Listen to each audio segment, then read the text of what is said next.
No More Mr. Dumb Guy is the 13th episode of the third season of Full House. This is directed by Bill Foster, and as always, there will be spoilers from now as I talk about what happens in the episode. And I rather enjoy this one.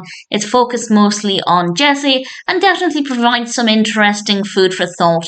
And it starts off rather sweetly with DJ and Stephanie getting Michelle ready, and it's a really nice way to start things off. It's separate to the main narrative, but very sweet. We then cut to Wake Up San Francisco, which I always love seeing. And Danny is kind of causing problems for a guest called Cynthia. And I won't spoil it. I know I said there'll be spoilers in this, but I won't go into too much detail about what happens. But he's causing a lot of chaos. But despite that, she agrees to go to an upcoming party with him, a formal occasion. And that's quite nice. Danny getting out and dating is always something that's nice to see. In comes Jesse, smeared in grease from fixing Becky's car, and he reluctantly agrees to go to the party with her. And I think it's very clear that Jesse is going to feel very uncomfortable with this, but at this point it's unclear just how uncomfortable things are going to get. We then cut back to the house. Joey is making dinner, and Stephanie and DJ play a game with Michelle where they whisper something to her and make her say them out loud. For example, Stephanie whispers something to her and she calls DJ chicken legs. DJ whispers something to her and she calls Stephanie cheesehead. And of course, Michelle doesn't really realise what she's saying. And a little while later, we have Danny and Cynthia dressed in their formal attire. Love the costumes. And Michelle calls Cynthia cheesehead.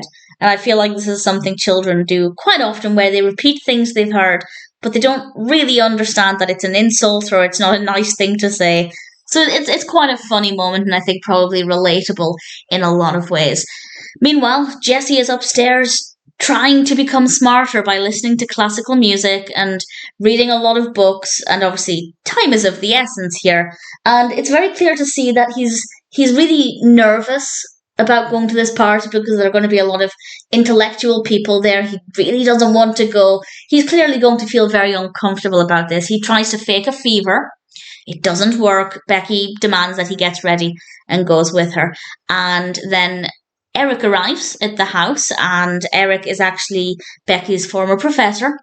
And this really encourages Jesse to get ready and go to the party and prove that he is worthy of being there, and also to prevent Eric from flirting with his girlfriend. Basically, things don't exactly go very well. He refers to the books as Crime and War and Peace and Punishment. He says that Picasso is overrated, and while I think that that's a valid opinion to have, there's a time and a place to voice that opinion, and when you're trying to fit in, it might not be the best time. And Eric is kind of clearly aware of what Jesse is trying to do, and I don't like Eric. I don't like Eric's attitude at all, and he asks Jesse where he went to college, obviously trying to show him up here, and I actually think what happened next is what they should have ran with, because Jesse in that moment starts to ask Eric a bunch of questions about things Jesse knows about, things to do with motorbikes and things.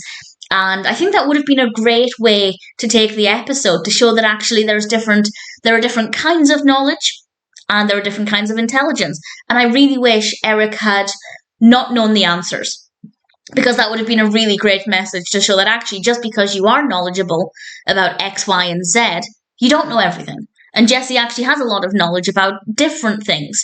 Just because it's not a highbrow kind of knowledge, it doesn't mean it's not knowledge and it's not important. So I wish that they'd taken that angle. But instead what happens is Eric actually provides answers to the questions, and I don't love that. They do end up arm wrestling, and I don't know if that was meant to be a funny part, but I didn't find it entertaining. I do like the fact that Jesse won the arm wrestle. I think that was definitely really important, but it is kind of reinforcing the fact, or the message, that Jesse doesn't have any intelligence, but he has physical strength. And I don't like that, because I think that that's not a great message, because as we started to see, Jesse does know a lot. It's just, he knows a lot about different things. And I think that would have been a much more powerful message than just showing that he could arm wrestle, or he was better at arm wrestling than Eric was. So I don't love the direction they took there. We then cut back to the house very briefly, and we have a sweet moment with Michelle where she's cheering up Jesse, and then Jesse realises that he did kind of show Becky up. And he goes to serenade her and sing her a song, and he confesses that he felt like he wasn't good enough for her and that he wasn't smart enough for her. And I like seeing that vulnerable side to Jessie. We do then get a little bit of what I'd hoped for at the party as Becky starts to point out that Jesse knows a lot of things in his own ways and he has a lot of accomplishments just because he never had some formal education. In fact, Becky says, and I quote, just because you missed out on some formal education, it doesn't mean you're not intelligent. And I think that that was a really important message there to convey, but I think it would have been better done at the party to show Eric up. I think that would have made more sense, would have been more entertaining. But at least we do get that message with Becky. She lists off loads of his accomplishments, and she even tells him, and I think this was also a really great message. Jesse says he wants to increase his knowledge, he wants to get smarter, as it were, and Becky tells him, do it for you, not for me, which I thought was really important as well. So the last scene was really fantastic. It may not be a perfect episode. The party may not have went the way I personally would have wanted it to go, but I still enjoyed it. I still think No More Mr. Dumb Guy is ultimately a really good episode.